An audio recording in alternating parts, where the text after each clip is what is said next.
yang berbuah, yang menikmati buahnya itu bukan pohon. Karena buah itu kan cadangan makanan kan. Tapi yang menikmati buahnya itu bukan pohon. Tapi siapa? Orang lain di sekitar.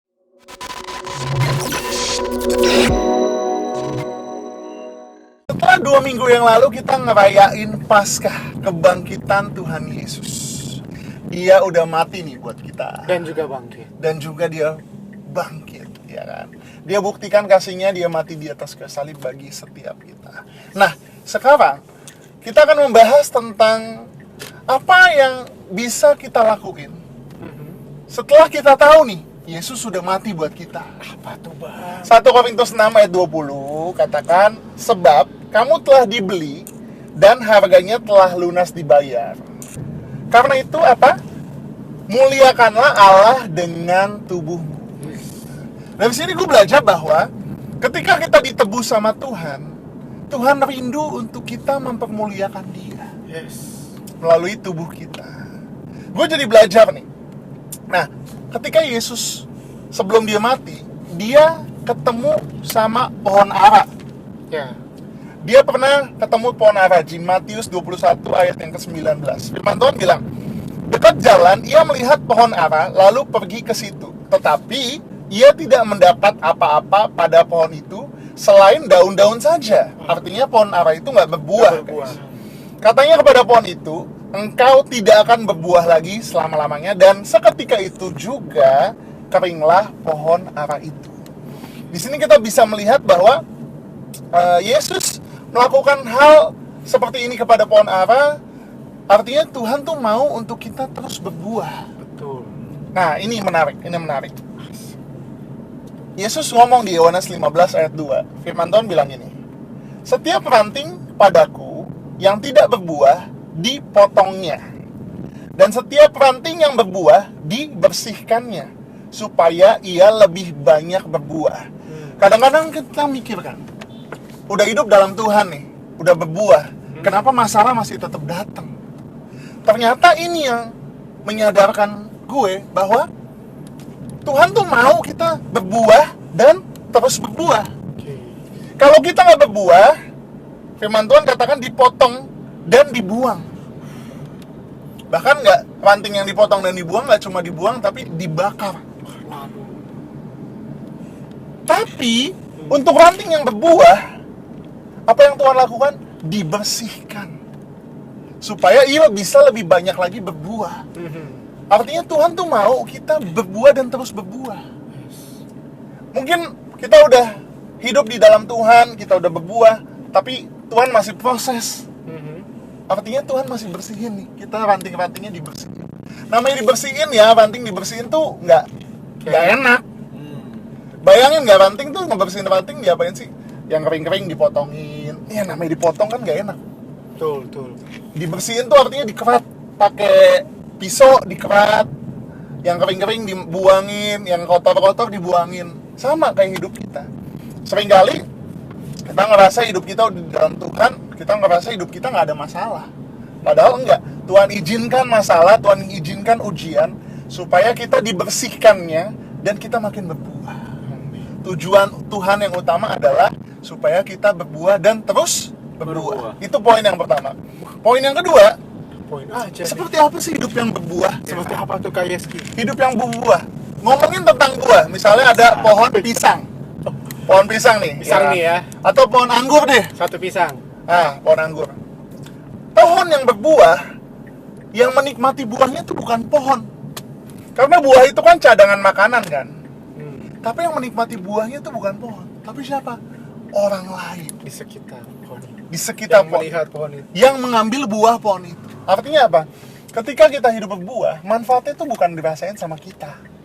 Tapi ketika kita berbuah, yang merasakan manfaatnya itu adalah orang-orang di sekitar kita. Pertanyaannya, apakah kita udah hidup di dalam Tuhan, tapi apakah kita berbuah?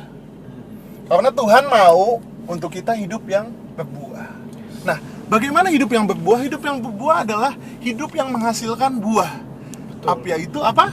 Buah roh.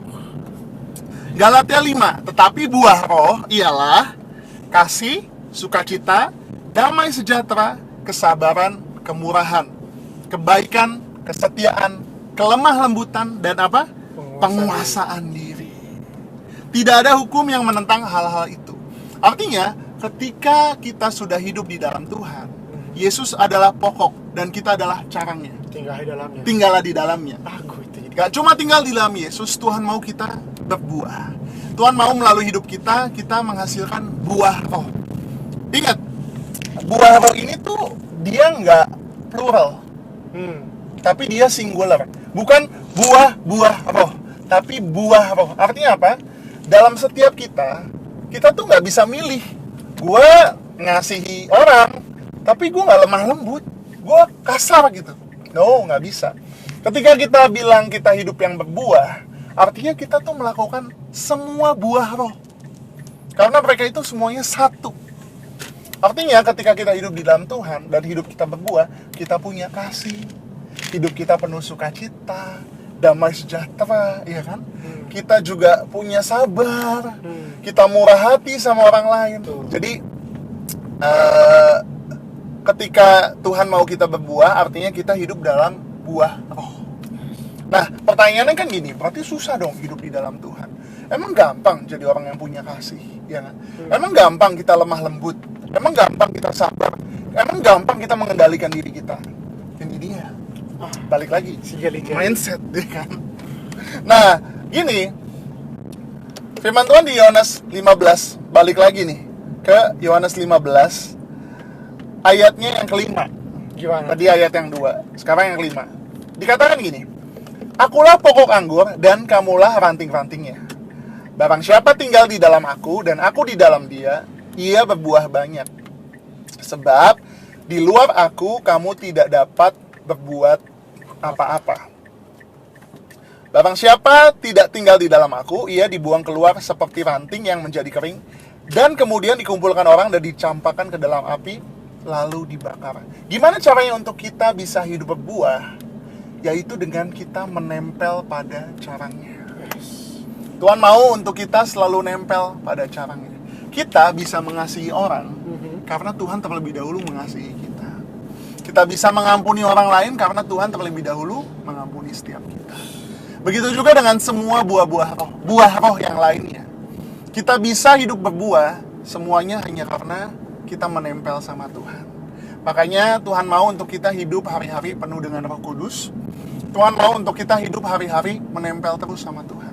Supaya apa? Supaya kita bisa berbuah dan terus berbuah. Kadangkala Tuhan izinin ujian terjadi karena apa?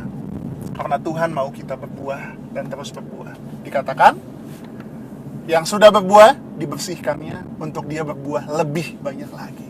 Jadi teman-teman, kalau teman-teman udah ada di dalam Tuhan, tapi teman-teman diizinkan ujian terjadi dalam hidup teman-teman, teruslah berbuah. Teruslah nempel sama Tuhan. Karena ketika kita menempel sama Tuhan, firman Tuhan katakan kita akan berbuah banyak. Amin.